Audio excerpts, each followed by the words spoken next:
All right, so we have let our piece dry and we are ready to paint. You might want to make a color plan in your sketchbook for what you're doing. So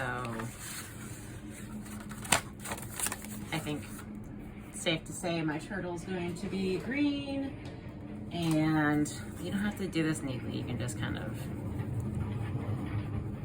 turtle's going to be green, starfish will be some sort of pink.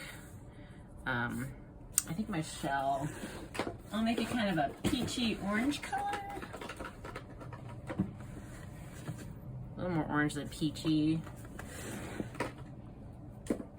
My sand will be sand colored. So I'm gonna show you how to mix a few of these colors. And then the surf of my ocean will be white, but then it will kind of fade to blue. I mentioned before also that you could do some details in Sharpies. And I might be able to give you colored Sharpies. I guess we'll see when we get to that part. But like actually I should be able to, upon request, be able to give you different colored Sharpies. So let's say for my turtle, I want to use a brown or a dark green for the shell. And I want to add those details and then paint. Now, things might start falling off because they're too skinny, or when you're working on them, they just might move. Do not worry about this.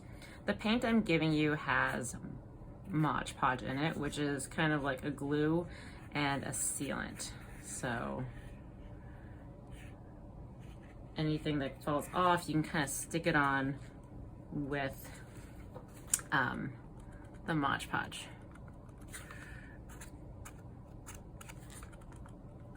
Adding some texture to my starfish, added a little to my shell so that way I had a little more depth. Maybe I will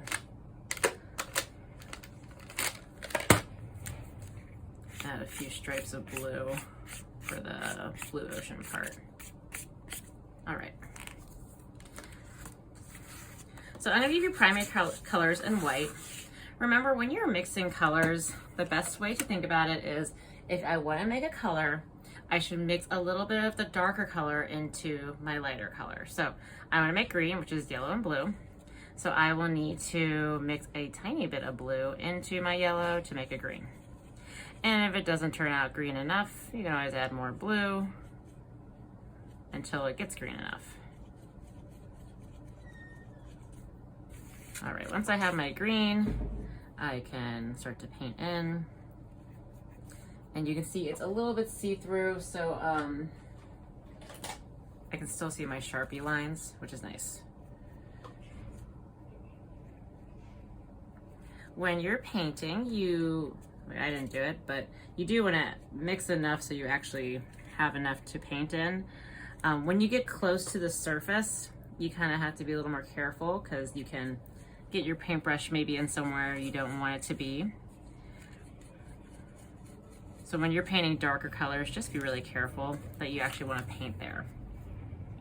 I'm also picking up my piece so that way I really can get into all the little grooves that I need to, like this.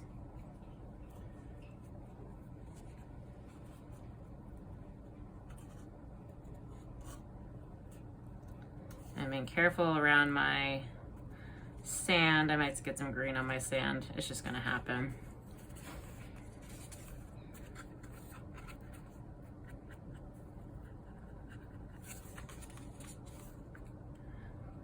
So if you also want to just do darker areas with Sharpies to not worry about it getting too messy, that's okay too. That's a good way to control it without getting like a dark paint everywhere.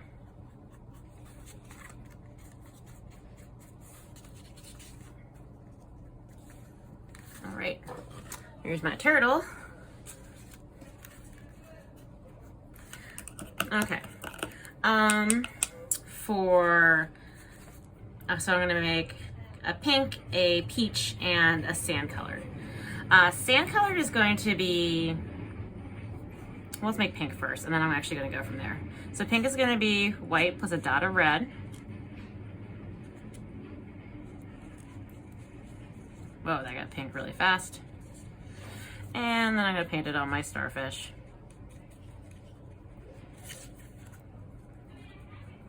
I probably should use a smaller brush, but I'm just gonna try to be careful. All right, so now I'm gonna make some peach for my shell. Shells can be lots of different colors, but peach is just made with yellow added to pink. So it becomes peachy colored, and then I'm gonna add that to my shell.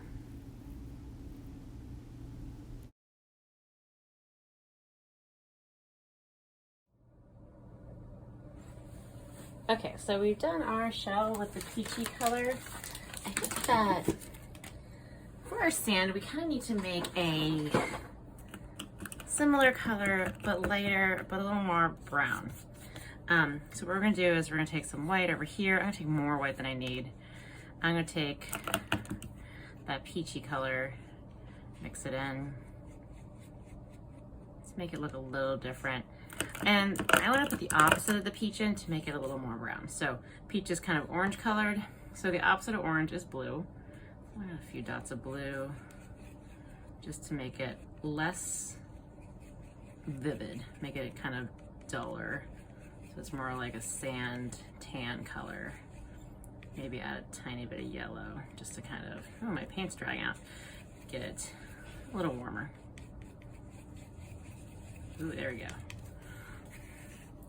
Okay, so I have a lot of area to cover. I'm just gonna kind of quickly do the bigger areas, not get too close, just so I can be careful with going in the smaller areas.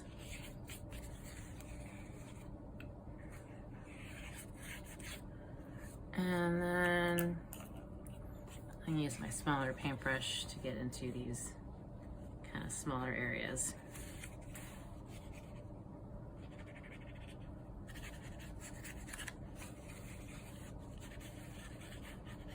I'm almost like scrubbing it underneath of things to not lift my paintbrush up.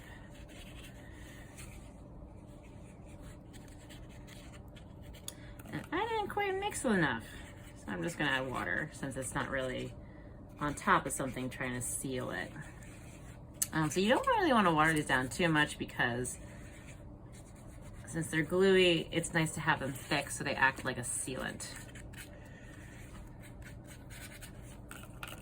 Okay, so my seafoam is gonna stay whitish, but I do wanna add blue down here. So I'm just gonna kind of go for it. Getting underneath on my little lip tube.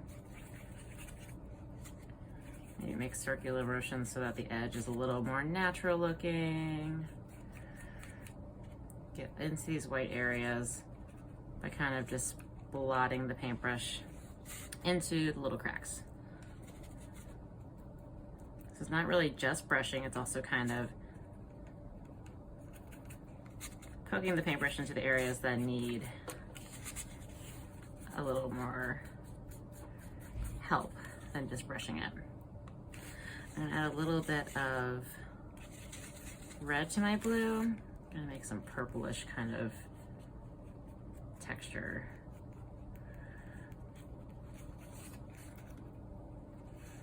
Because why not? Maybe I'll do a little green too, just to have some variety in colors. Oceans are complex. Okay. I think that looks pretty good. I could also go back and I know this is kind of redundant because it's white already, but if I add white to this, I can fill in some of these cracks with the white. So if you have cracks in your thing as well, try to use this Mod Podge paint to fill in the cracks. Since it's glue, it will make like a kind of a layer on it and cover it.